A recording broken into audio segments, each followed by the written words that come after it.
Hi guys! Welcome back to my channel! Another day, another vlog! And in this video, ipapasyal ko kayo sa Yufuin, Oita. Ayan, Yufuin is a town located in Oita Prefecture and isa siya sa mga tourist spot na dinadayo sa Oita. And of course, in this video, we will step back in time and we will experience old Japan. Sasakay tayo ng Jinriksha. Ano nga ba ang Jinriksha? Jin stands for person, Riki for power, and Sha for vehicle. Person, power, vehicle, so Jinriksha or rickshaw in English.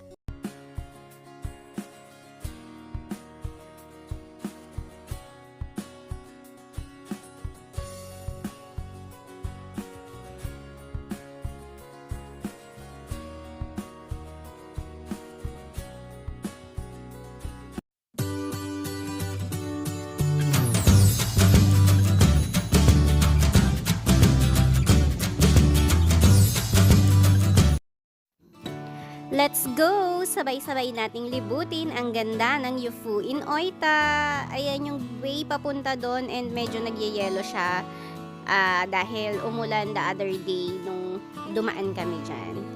And ito naman bundok na yan, maraming umaakyat dyan. Sa baba niyan may makikita kang parang campsite kung saan nagtitipon-tipon yung mga umaakyat sa bundok na yan. Sobrang ganda niya sa personal promise.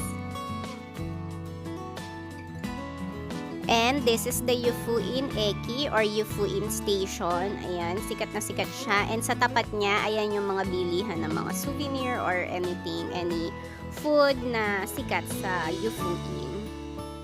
And ayan, lakarin nyo lang yung straight road from the station. And ayan, makikita nyo na dyan yung mga shafu natin or yung mga rickshaw runner na, ayan, natawag kami ni Kuya and natuwa kami sa kanya. Kaya naman, pag pupunta kayo sa Yufuin, i-request niya siya kasi sobrang bait niya and sobrang maalaga siya sa mga tourist na gina-guide niya.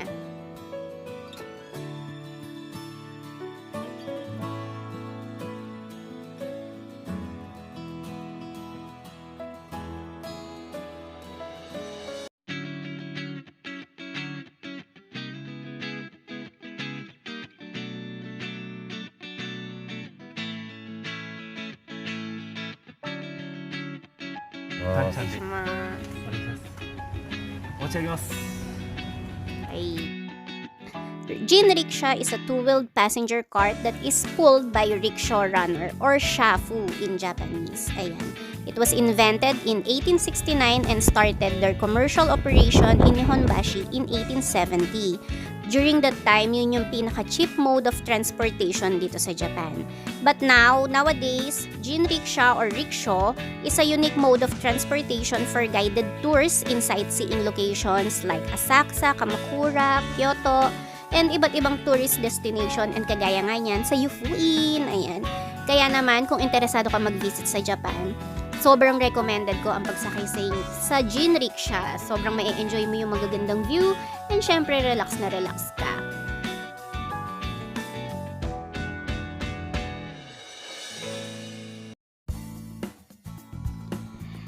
And kaya naman, kung gusto mo talaga ma-experience ang old Japan and mag-step back in time, talagang Yufuin, Oita is the place to visit kasi marami ditong lumang structure. Kagaya na lang nitong building na to or structure na to, 700 plus years old na daw to, sabi ni Kuya Shafu.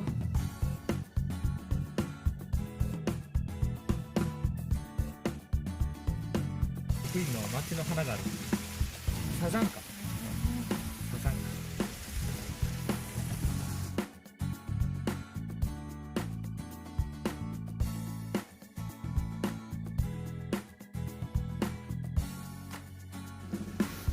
Sobrang dami kong sinasabi, mag-enjoy na nga lang muna kayo dahil sobrang ganda ng mga susunod na tanawin. Enjoy watching!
And of course, hindi kumpleto ang pagpunta mo sa Yufuin kung hindi ka mapupunta sa Lake Kinrinko or Kinrinko.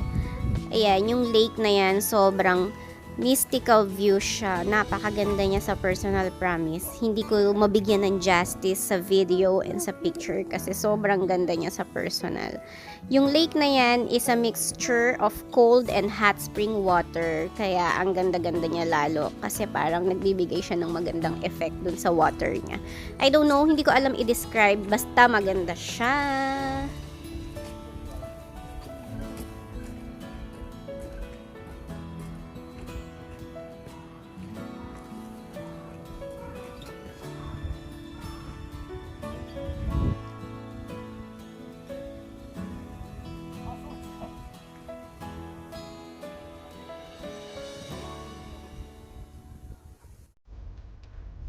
Ang ganda dito, guys.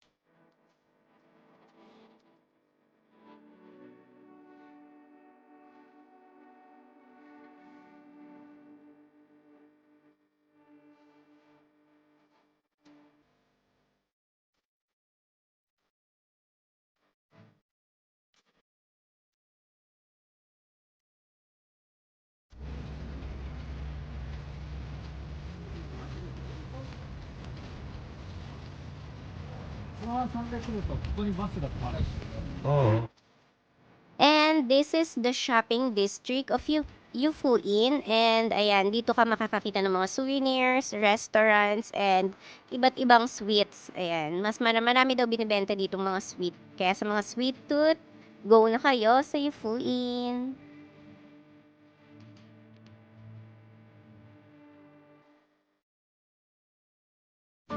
And that's it for our Yufuin travel and Jinriksha ride experience. Thank you sa pagsama nyo sa akin.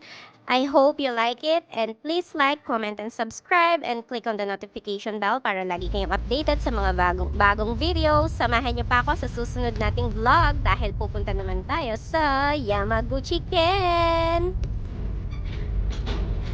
See you again, Oita! Mata ne!